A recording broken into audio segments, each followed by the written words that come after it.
So good morning guys. तो चलिए start करते हैं आज के यानी कि 16 अप्रैल के इंपॉर्टेंट करंट अफेयर्स को। तो इस प्रश्न में क्या पूछ रहे हैं, अभी हाल ही में खेलो इंडिया यूथ गेम्स 2025 का शुभंकर किसे चुना गया है। शुभंकर क्या है, मैस्कॉट। तो आंसर होगा गज सिम्हा। खेलो इंडिया यूथ गेम्स 2025 की यहाँ पे हम बात कर रहे हैं। आपको पता है इस बार इसका कौन सा संस्करण होगा, 7वां एडिशन होगा। अभी 4 से लेके 15 मई 2025 तक होगा। कहां पर होंगे, ये बिहार में होंगे। पहली बार बिहार इसको होस्ट करेगा। बिहार में भी ये कहां कहां पर होंगे वो भी मैं आपको बता दूं, पटना, गया, राजगीर, भागलपुर और बेगूसराय में ये होंगे। तो अभी इसका मैस्कॉट जारी कर दिया गया, शुभंकर जारी कर दिया गया, जो क्या है, गज सिम्हा।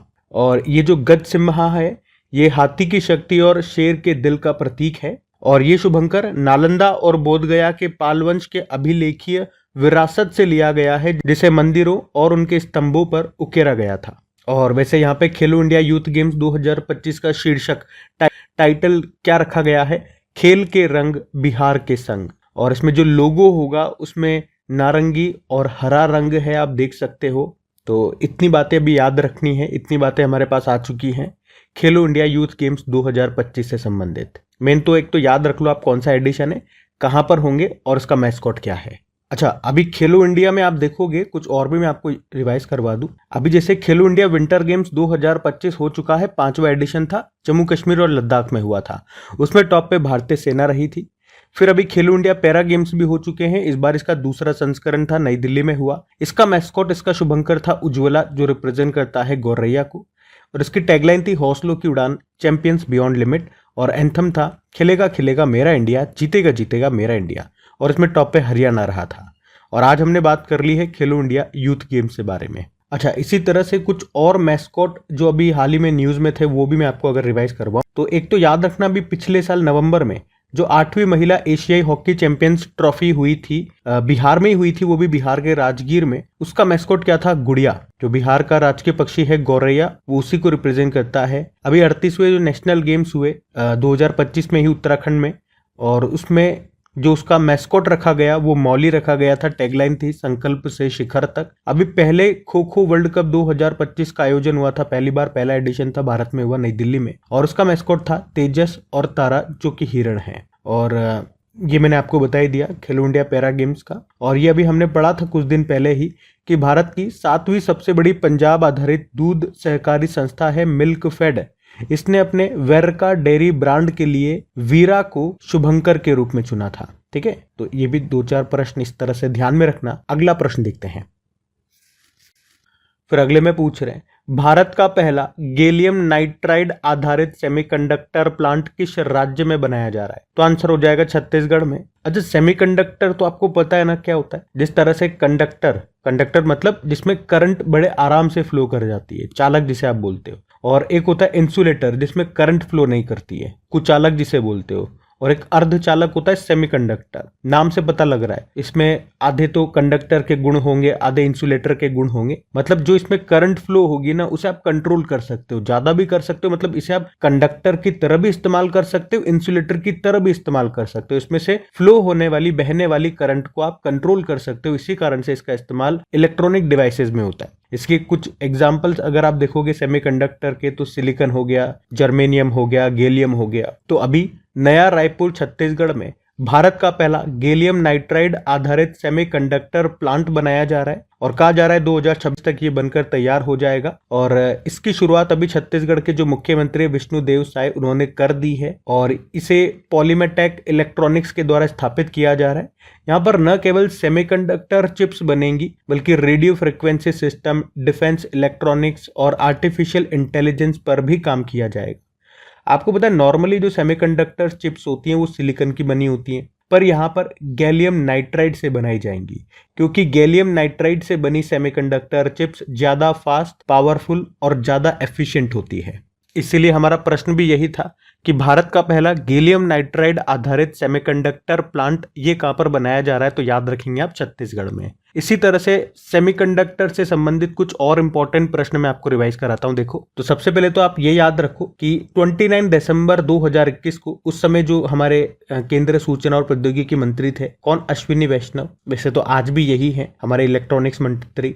तो उस समय इन्होंने 76,000 करोड़ रुपए के साथ भारत का सेमीकंडक्टर मिशन लॉन्च किया था, जिसका उद्देश्य क्या था?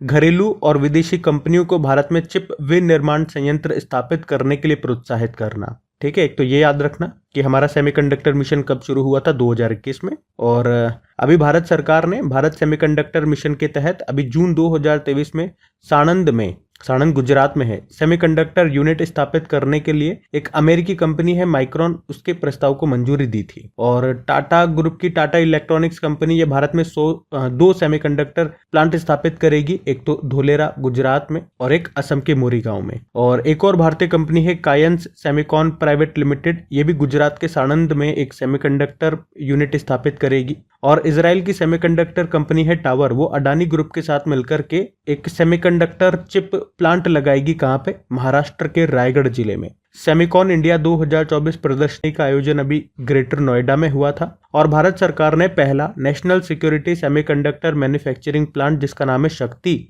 ये स्थापित करने के लिए समझौता किया था अमेरिका के साथ में। इंडीचिप सेमीकंडक्टर लिमिटेड ने भारत की पहली निजी सेमीकंडक्टर विनिर्माण सुविधा कहां पर शुरू की? आंध्र प्रदेश में। और इसरो ने अंतरिक्ष अनुप्रयोगों स्पेस एप्लीकेशंस के लिए स्वदेशी सेमीकंडक्टर चिप, जिसका नाम है आइरिस, इसको डेवलप ये करेगा किसके साथ मिलकर के? आईआईटी मद्रास के साथ मिलकर के। ठीक है, तो सेमीकंडक्टर से संबंधित ये सभी इंपॉर्टेंट प्रश्न हैं, ध्यान में रखना। अगला प्रश्न देखते हैं। फिर अगले में पूछ रहे अभी हाल ही में किसे मार्च 2025 के लिए प्लेयर ऑफ द मंथ चुना गया, men's player of the month चुना गया? तो आंसर होगा श्रेयस अय्यर को। तो अभी भारतीय प्लेयर है श्रेयस अय्यर, और इन्हीं को अभी मार्च महीने के लिए ICC men's player of the month चुना गया है। वहीं अगर महिलाओं में बात करोगे कि ICC women's player of the month किसे चुना गया मार्च महीने के लिए, तो आंसर होगा जॉर्जिया वॉल्को, ये ऑस्ट्रेलिया की प्लेयर है। और बाकी आप देख सकते हो भी जनवरी और फरवरी में किसे प्लेयर ऑफ द मंथ चुना गया था। तो पुरुषों में तो जनवरी में बात करेंगे जोमेल वॉर्रिकॉन को वेस्ट इंडीज के हैं, महिलाओं में बेथ मुनी को ऑस्ट्रेलिया की हैं। फरवरी में शुभमन गिल को चुना गया था जो भारतीय हैं, और महिलाओं में एलेना किंग को जो कि ऑस्ट्रेलिया से हैं। और मार्च में आज हमने देखा श्रेयस अय्यर जो कि भारत से है, और महिलाओं में जॉर्जिया वॉल्को, वो भी ऑस्ट्रेलिया से हैं। मतलब वुमेन में तो तीनों अभी तक ऑस्ट्रेलिया से रही है। बाकी आईसीसी की बात कर रहे हैं, इंटरनेशनल क्रिकेट काउंसिल, स्थापना होती है 1909 में, हेडक्वार्टर दुबई यूएई में है, और चेयरमैन कौन है? जय शाह। और अभी कल ही हमने पढ़ा था आईसीसी पुरुष क्रिकेट समिति के पुनः अध्यक्ष कौन बन गए? सौरव गांगुली। ठीक है, ध्यान में रखना। अगला प्रश्न देखते हैं। फिर अगले में पूछ रहे हैं हाल ही में विश्व कला दिवस वर्ल्ड आर्ट्स डे ये कब मनाया गया? तो आंसर हो जाएगा 15 अप्रैल को। हर साल 15 अप्रैल को वर्ल्ड आर्ट्स डे के रूप में मनाया जाता है। पहली बार इसको 2012 में मनाया गया था। किसके द्वारा? इंटरनेशनल एसोसिएशन ऑफ आर्ट्स के द्वारा। उद्देश्य क्या है?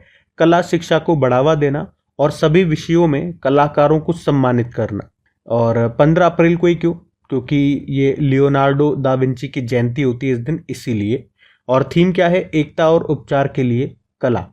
वैसे 15 अप्रैल को हिमाचल दिवस के रूप में भी मनाते हैं, क्योंकि 15 अप्रैल 1948 को हिमाचल प्रदेश का गठन किया गया था एक यूनियन टेरिटरी के रूप में। फिर 25 जनवरी 1971 को हिमाचल प्रदेश को पूर्ण राज्य का दर्जा मिला, और इस तरह से वो देश का 18वां राज्य बना था। तो 15 अप्रैल को एक तो वर्ल्ड आर्ट्स डे, विश्व कला दिवस और हिमाचल दिवस होता है। चलो एक बार फिर से देख रहे हैं कि अप्रैल में कौन कौन से दिवस हमने अभी तक। तो देखो, 1 अप्रैल को उत्कल दिवस मनाया था, 2 अप्रैल को विश्व ऑटिज्म जागरूकता दिवस, 21 जून को होगा योगा दिवस, थीम डिसाइड हो चुकी है yoga for one earth one health. 4 अप्रैल को अंतर्राष्ट्रीय खान जागरूकता दिवस, 5 अप्रैल को राष्ट्रीय समुद्र दिवस, 7 अप्रैल को वर्ल्ड हेल्थ डे, 10 अप्रैल को विश्व होम्योपैथी दिवस, 11 अप्रैल को राष्ट्रीय सुरक्षित मातृत्व दिवस, 12 अप्रैल को अंतर्राष्ट्रीय मानव अंतरिक्ष उड़ान दिवस, और 14 अप्रैल को विश्व चगास रोग दिवस के रूप में मनाया गया। ठीक है, तो ये अप्रैल के इंपॉर्टेंट डेज है, ध्यान में रखना। अगला प्रश्न देखते हैं। फिर अगले में पूछ रहे हैं अभी हाल ही में किस राज्य की शून्य गरीबी योजना का नाम बदलकर डॉक्टर BR अम्बेडकर के नाम पे रख दिया जाएगा? तो आंसर होगा उत्तर प्रदेश। तो अभी 14 अप्रैल 2025 को जब हमने BR अम्बेडकर जी की 135वीं जयंती मनाई, और इसी अवसर पर उत्तर प्रदेश के जो मुख्यमंत्री हैं योगी आदित्यनाथ, उन्होंने घोषणा कर दी कि राज्य में जो जीरो पॉवर्टी मिशन चल रहा है उसका नाम बदलकर डॉक्टर BR अम्बेडकर जी के नाम पे रखा जाएगा। और वैसे इस योजना का उद्देश्य क्या है? हर वंचित व्यक्ति को गरीबी रेखा से ऊपर उठाना। अच्छा, इसी से मिलती जुलती एक नीति, एक पॉलिसी अभी शुरू की थी शून्य गरीबी P4 पॉलिसी, आपको याद है इसको किसने शुरू किया था? तो याद होना चाहिए, अभी कुछ दिन पहले ही हमने पढ़ा था।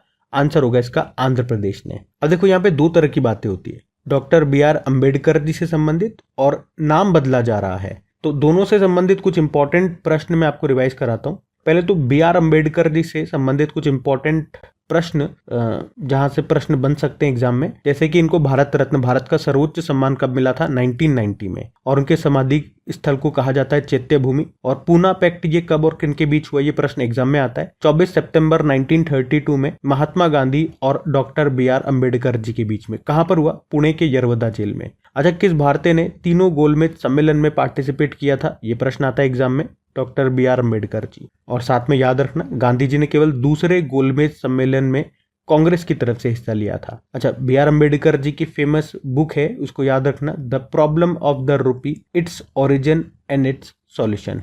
और अगर पूछे कि भारत के बाहर B.R. अम्बेडकर जी की सबसे बड़ी प्रतिमा ये कहां पर बनाई गई? अमेरिका में। कितनी ऊंची? 19 फुट है और उसका नाम है समानता की प्रतिमा। मूर्तिकार है रामवी सुतार। और वैसे अभी महाराष्ट्र के लातूर शहर में डॉक्टर B.R. अम्बेडकर जी की 70 फुट ऊंची प्रतिमा भी बनाई गई है, जिसका नाम है स्टैच्यू ऑफ नॉलेज। वे स्वतंत्र भारत के पहले कानून व न्याय मंत्री थे। संविधान सभा की मसौदा समिति का उनको अध्यक्ष भी बनाया गया था। तो ये तो B.R. अम्बेडकर जी से कुछ इंपॉर्टेंट क्वेश्चंस हो गए। अब मैं आपको नेम चेंज, बदले हुए नामों से संबंधित कुछ इंपॉर्टेंट प्रश्न करा रहा हूं। ये सभी इंपॉर्टेंट करंट अफेयर्स में पूछे गए प्रश्न है, ध्यान से सुनना। जैसे आप जानते हो, अयोध्या एयरपोर्ट का नाम बदलकर महर्षि वाल्मीकि जी के नाम पे कर दिया गया। राष्ट्रपति भवन के दरबार हॉल का नाम बदलकर गणतंत्र मंडप और अशोक हॉल का नाम बदलकर अशोक मंडप किया गया। पुणे एयरपोर्ट का नाम जगत गुरु संत श्रेष्ठ तुकाराम महाराज के नाम पे रखा गया। पोर्ट ब्लेयर, जो कि अंडमान निकोबार की कैपिटल है, उसका नाम बदलकर श्री विजयपुरम हो गया। महाराष्ट्र के अहमदनगर का नाम अहिल्या नगर हो गया। अयोध्या एयरपोर्ट का नाम महर्षि वाल्मीकि जी के नाम पे हो गया। राजपथ का नाम कर्तव्य पथ हो गया। केंद्रीय तंबाकू अनुसंधान संस्थान सेंट्रल टोबैको रिसर्च इंस्टीट्यूट का नाम national institute for research on commerce and agriculture हो गया। अस्त्र MK3 मिसाइल, जो कि एक beyond visual range air to air missile, इसका नाम गांडीव हो गया। अभी महाराष्ट्र के खुलताबाद शहर का नाम बदलकर रत्नापुर कर दिया गया था। तो सब ध्यान में रखना। अगला प्रश्न देखते हैं। फिर अगले में पूछ रहे, हाल ही में किसे टोक्यो में लीजेंड्स ऑफ एंडोस्कोपी पुरस्कार से सम्मानित किया गया? तो आंसर हो जाएगा DD नागेश्वर रेड्डी को। तो अभी हैदराबाद में स्थित AIG हॉस्पिटल्स के चेयरमैन है डॉक्टर D नागेश्वर रेड्डी। इनको भी गैस्ट्रो इंटेस्टाइनल एंडोस्कोपी में उनके काम के लिए अभी टोक्यो जापान में लीजेंड्स ऑफ एंडोस्कोपी पुरस्कार से सम्मानित किया गया। तो क्या नाम है? D नागेश्वर रेड्डी इनका नाम है। चलो, इसी तरह से कुछ और इंपॉर्टेंट अवार्ड्स के नाम मैं आपको रिवाइज कर रहा हूँ। एक तो याद रखना, अभी 34वां सरस्वती सम्मान 2024 के लिए किसे दिया गया? साधु भद्रेश दास को। संस्कृत विद्वान है, उनकी पुस्तक का नाम है स्वामी नारायण सिद्धांत सुधा, उसी के लिए इनको मिला ये सम्मान। फिंडहैम कैंपबेल पुरस्कार 2025 दिया गया राणा दास गुप्ता को, भारतीय मूल के ब्रिटिश लेखक हैं। और राष्ट्रीय समुद्र वरुण पुरस्कार राजेश उन्नी को दिया गया। समुद्री क्षेत्र में भारत का सर्वोच्च सम्मान है ये वरुण पुरस्कार। सुदर्शन पटनायक, ये उड़ीसा के रेत कलाकार हैं और अभी इंग्लैंड में फ्रेड डॉरिंगटन पुरस्कार जीतने वाले वो पहले भारतीय बने। P शिवकामी वर्चोल दलित साहित्य पुरस्कार 2025 मिला। प्रधानमंत्री नरेंद्र मोदी को भी श्रीलंका का सर्वोच्च सम्मान मिला था, उसको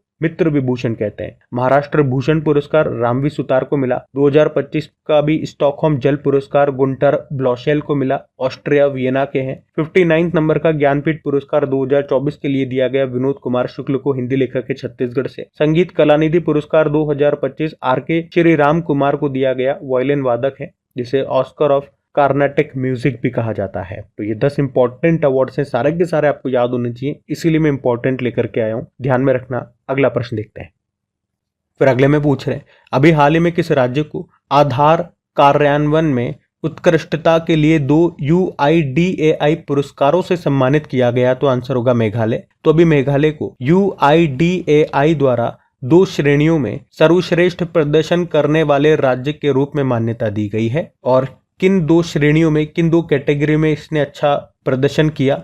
एक तो बच्चों का अनिवार्य बायोमेट्रिक अपडेट करने में और वयस्क आधारित नामांकन का सत्यापन करने में दोनों में सर्वश्रेष्ठ प्रदर्शन करने वाला राज्य रहा ये मेघालय। तो मेघालय की बात है तो मेघालय में आपको लेकर के चलता हूं, लेकिन उससे पहले UIDAI की बात कर ले तो इसका फुल फॉर्म होता है unique identification authority of India. और आपको याद हो तो इसी साल UIDAI के CEO बने थे नए, भुवनेश कुमार उनका नाम है। और ये प्रश्न एक बार एग्जाम में आ चुका है कि ये किस मंत्रालय के अंतर्गत काम करता है, तो इलेक्ट्रॉनिक्स एंड IT मिनिस्ट्री के अंतर्गत ये आधार कार्ड जो आपका होता है ना उसको जारी करता है। ठीक है, अब मेघालय लेकर के चलता हूं मैं आपको। ये रहा मैप में मेघालय। देखो मेघालय की कैपिटल शिलोंग हो गई, मुख्यमंत्री कॉनराड संगमा, गवर्नर है CH विजयशंकर। भारत का 100वां स्मार्ट सिटी ये शिलोंग था। और बेहदीन खलम उत्सव यहाँ पे मनाया जाता है। चेरी ब्लॉसम फेस्टिवल हो गया, वांगला फेस्टिवल हो गया जिसे 100 ड्रम फेस्टिवल कहते हैं। गारो खासी जयंतिया, ये यहाँ पे पहाड़ियां भी है और ट्राइब्स भी हैं। उसके अलावा विश्व का सबसे ज्यादा वर्षा वाला स्थान ये मौसिनराम आपको यहाँ मिल जाएगा। उसके अलावा मिस्टर क्लीन नाम से मशहूर थे यहाँ के पूर्व मुख्यमंत्री कौन, सालेसेंग मराक, उनका निधन हो गया। OTT प्लेटफॉर्म, सरकारी OTT प्लेटफॉर्म जारी करने वाला ये दूसरा राज्य बना था और उसका नाम है हेलो। इससे पहला वाला राज्य बन चुका है ऐसा करने वाला केरल, और उसका नाम सी स्पेस है। ऑनलाइन गेमिंग में भारत का पहला उत्कृष्टता केंद्र एक्सीलेंस सेंटर शिलोंग में स्थापित होगा। नॉर्थ ईस्ट का सबसे बड़ा मल्टीपर्पज इंडोर स्टेडियम शिलोंग में बनेगा। नेक्टर के स्थायी परिसर की आधारशिला रखी गई शिलोंग में। और 7वां एक्ट ईस्ट बिजनेस शो 2025 हुआ कहाँ पे, शिलोंग में। 39 नंबर के जो नेशनल गेम्स होंगे 2027 में मेघालय में होंगे। और मेघालय के अभी रिंडिया सिल्क और खासी हैंडलूम को GI टैग दिया गया था। तो इन सब कारण से मेघालय न्यूज में था, ध्यान में रखना। अगला प्रश्न देखते हैं। फिर अगले में पूछ रहे हैं कि ACI वर्ल्ड के अनुसार दुनिया का सबसे व्यस्त हवाई अड्डा किसे चुना गया, तो आंसर होगा इसका अटलांटा एयरपोर्ट को। ACI मतलब एयरपोर्ट काउंसिल इंटरनेशनल वर्ल्ड ने अभी दुनिया के सबसे व्यस्त हवाई अड्डे के रूप में चुना है अटलांटा एयरपोर्ट को, जो कि अमेरिका का है। और ऐसा कहा गया कि इसने 2024 में 108 मिलियन से ज्यादा यात्रियों को संभाला है और इसी के साथ ये पहले स्थान पर है। दूसरे स्थान पर दुबई एयरपोर्ट है। और भारत का जो इंदिरा गांधी इंटरनेशनल एयरपोर्ट है दिल्ली वाला, उसको इस लिस्ट में 9वें स्थान पर रखा गया है। और आप कह सकते हो इस लिस्ट में टॉप 10 में ये एकमात्र भारतीय हवाई अड्डा है। 2024 में इंदिरा गांधी इंटरनेशनल एयरपोर्ट ने 77 मिलियन यात्रियों को संभाला है। और इसी तरह से अभी कुछ दिन पहले भी एक प्रश्न हमने पढ़ा था। चलो एक काम करता हूँ, एयरपोर्ट से संबंधित अभी बिल्कुल लेटेस्ट जो करंट अफेयर्स में हमने प्रश्न पढ़े थे वो सारे मैं आपको रिवाइज कराता हूँ। एक तो याद रखना भी, अंतरराष्ट्रीय वायु परिवहन संघ की रिपोर्ट आई थी जिसके अनुसार भारत को वैश्विक घरेलू उड़ान भार रैंकिंग में पहला स्थान मिला था। संयुक्त राष्ट्र ग्लोबल कॉम्पैक्ट पहल में कौन शामिल हुआ था, GMR airport. Mopa international airport अभी सर्विस सेक्टर कैटेगरी में प्रतिष्ठित सर्वश्रेष्ठ सुरक्षा पुरस्कार गोल्डन ट्रॉफी पाने वाला ये भारत का पहला एयरपोर्ट बना था। मानव निर्मित द्वीप पर बनने वाला देश का पहला अपतटीय हवाई अड्डा ये कहां पर बनेगा, मुंबई में। और अभी लगातार 7वीं बार किसे ASQ एयरपोर्ट एक्सपीरियंस अवार्ड मिला है, तो आंसर होगा दिल्ली इंटरनेशनल एयरपोर्ट को। मतलब लगातार 7वीं बार ये एशिया का सर्वश्रेष्ठ एयरपोर्ट चुना गया। अभी पायलटों के लिए EPL मतलब इलेक्ट्रॉनिक पर्सनल लाइसेंस जारी करने वाला दूसरा देश बना था भारत, पहला तो चाइना है। और ये जो मैंने आपको कहा था ना, अभी 2-4 दिन पहले पढ़ा हमने, sky tracks world airport awards 2025 में चांगी जो इंटरनेशनल एयरपोर्ट है उसको बेस्ट एयरपोर्ट चुना गया था। और वैसे आप जानते हो हमारे जो उड्डयन मंत्री हैं, एविएशन मिनिस्टर कौन है, के राम मोहन नायडू हैं। और ये भी ध्यान रख लो कि अंतर्राष्ट्रीय नागरिक उड्डयन संगठन इंटरनेशनल सिविल एविएशन ऑर्गेनाइजेशन का मुख्यालय कहां पर है, मॉन्ट्रियल कनाडा में है। ठीक है, अगला प्रश्न देखते हैं। फिर अगले में पूछ रहे, अभी हाल ही में किस राज्य सरकार ने भूमि रिकॉर्ड प्रबंधन के लिए भू भारती पोर्टल को शुरू किया, तो आंसर होगा तेलंगाना। तो अभी तेलंगाना सरकार ने भूमि रिकॉर्ड प्रबंधन को सरल, पारदर्शी और जनता के लिए सुलभ बनाने के लिए भू भारती पोर्टल को शुरू किया है। ये पोर्टल पिछली सरकार के धरणी पोर्टल की जगह लेगा। तो भू भारती पोर्टल को हैदराबाद में स्थित शिल्प कला वेदिका में जो वहां के मुख्यमंत्री हैं रेवंत रेड्डी साहब, उन्होंने शुरू किया है। और इस पोर्टल की मदद से लोग भूमि पंजीकरण और म्यूटेशन के खिलाफ अपील, संशोधन और कृषि भूमि को गैर कृषि उपयोग में परिवर्तन करने जैसी कई सेवाओं का इस पोर्टल के माध्यम से लाभ उठा पाएंगे। तो सिंपल सा याद रखेंगे कौन सा पोर्टल है, भू भारती पोर्टल। भूमि रिकॉर्ड मैनेजमेंट के लिए इसको अभी शुरू किया है किसने, तेलंगाना ने। तो अभी तेलंगाना के बारे में हमने कल परसों ही पढ़ा था, फिर भी कुछ स्टैटिक में आपको रिवाइज कराऊंगा तेलंगाना से, लेकिन उससे पहले कुछ इंपॉर्टेंट पोर्टल्स एप्लीकेशंस न्यूज में रही थी वो मैं आपको रिवाइज करा देता हूँ। जैसे कि देखो, आंध्र प्रदेश ने भी मन मित्र नाम से एक चैटबॉट सुविधा शुरू की थी। सेबी ने लॉन्च किया मित्र प्लेटफॉर्म। आधार सुशासन portal electronics and IT ministry ने लॉन्च किया। बॉन्ड सेंट्रल पोर्टल को सेबी ने लॉन्च किया। उसके अलावा अभी केंद्र सरकार ने anti rabies anti snake venom stock की निगरानी के लिए भी कौन सा पोर्टल लॉन्च किया था, जूवेन। जल संरक्षण के लिए भागीरथ ऐप लॉन्च किया उत्तराखंड ने। गुजरात सरकार ने भाषा संबंधी बाधाओं को दूर करने के लिए स्वर नाम से प्लेटफॉर्म लॉन्च किया। और मात्र मृत्यु दर को कम करने के लिए भी सर्जन मोबाइल ऐप लॉन्च किया था पंजाब ने। केंद्र सरकार ने संपत्तियों की ई नीलामी के लिए बैंक नेट नाम से एक पोर्टल लॉन्च किया था। ठीक है, तो ये सभी याद रखना। तेलंगाना की बात थी तो ये मैप में तेलंगाना भी देख लो। कैपिटल इसकी हैदराबाद होती है। हैदराबाद किस नदी के किनारे स्थित है, मूसी नदी के किनारे। मुख्यमंत्री रेवंत रेड्डी हो गए, गवर्नर है जिष्णु देव वर्मा। आपको बताइए आंध्र प्रदेश से अलग होकर की सबसे नवीनतम हमारा राज्य बना था कब, 2 जून 2014। राज्य के पक्षी भारतीय रोलर हो गया, पशु हो गया जिंका हिरण, वृक्ष है जम्मी चेट्टू, पुष्प है तांगेदू, उत्सव हो गया सदर सम्मेलन। ठीक है, तो ये सब ध्यान में रखना। अगला प्रश्न देखते हैं।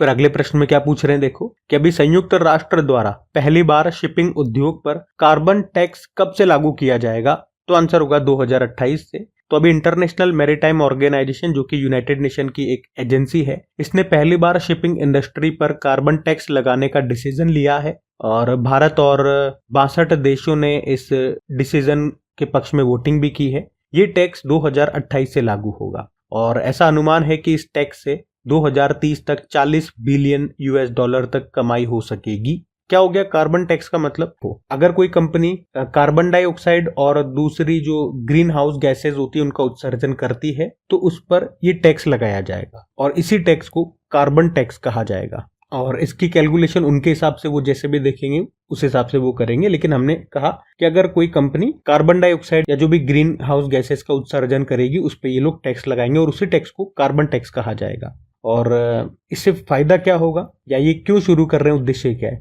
कि इस टैक्स के डर से कंपनियां कार्बन डाइऑक्साइड का या जो भी वो ग्रीन हाउस गैसेस का उत्सर्जन कर रही है वो उसको कम करने की कोशिश करेगी ताकि उन पे कम टैक्स लगे और इससे फायदा अल्टीमेटली क्या मिलेगा कि क्लाइमेट चेंज को रोका जा सकेगा। वैसे इंटरनेशनल मैरीटाइम ऑर्गेनाइजेशन की बात हुई है तो याद रखना 1948 में स्थापना होती है, इसका हेडक्वार्टर लंदन यूके में है। इसी तरह से याद रखना कि अभी पशुधन किसानों पर कार्बन टैक्स लगाने वाला दुनिया का पहला देश कौन सा बना था, तो याद रखना डेनमार्क बना था। 2030 से लगाएगा ये। वैसे हमारा जीरो कार्बन एमिशन का लक्ष्य क्या है, 2070 का है। और अगर मैं पूछूं कि भारत का पहला टील कार्बन अध्ययन ये कहां पर किया गया था, केवलादेव नेशनल पार्क राजस्थान में। और कार्बन बाजार पर पहला अंतरराष्ट्रीय सम्मेलन जिसका नाम है प्रकृति, इसका आयोजन कहां पे हुआ था, तो वो भी याद रखना नई दिल्ली में। ठीक है, तो ये भी इंपॉर्टेंट प्रश्न है, इनको भी याद रखना आप। बाकी ये थी आज की हमारी करंट अफेयर्स की क्लास। कमेंट करके जरूर बताइएगा सेशन आपको कैसा लगा और अच्छा लगा तो प्लीज वीडियोस को दोस्तों के साथ में स्टडी ग्रुप में एक बार शेयर जरूर कीजिएगा। लाइक नहीं किया वीडियो को लाइक जरूर कर देना। बाकी इन सभी की प्रैक्टिस के लिए आपकी क्विज बना दी जाती है आपकी क्रिक एग्जाम एप्लीकेशन पे, जहाँ पे जाकर के अब आप इन क्वेश्चन की क्विज लगाइए, इसका टेस्ट लगाइए, रिविजन कीजिए क्विज के माध्यम से। वो फ्री ऑफ कॉस्ट होता है, साथ में डिटेल्ड पीडीएफ भी आपको मिल जाती है वहीं पर। तो क्रिक एग्जाम एप्लीकेशन का लिंक नीचे डिस्क्रिप्शन बॉक्स में भी गिवन है या फिर डायरेक्ट गूगल प्ले स्टोर से आप उसे इंस्टॉल कर सकते हो। ठीक है, चलो अभी कल के करंट अफेयर्स का क्विक रिवीजन कर लेते हैं और सेशन एंड करते हैं। तो कल पहला प्रश्न आपसे पूछा था, कुमुदिनी लाखिया का निधन हो गया, वे किस शास्त्रीय नृत्य शैली की प्रसिद्ध प्रतिपादक थी, तो आंसर होगा कथक। फिर पूछा था, अनुसूचित जातियों के आरक्षण में उपवर्गीकरण करने वाला पहला राज्य बन गया है तेलंगाना।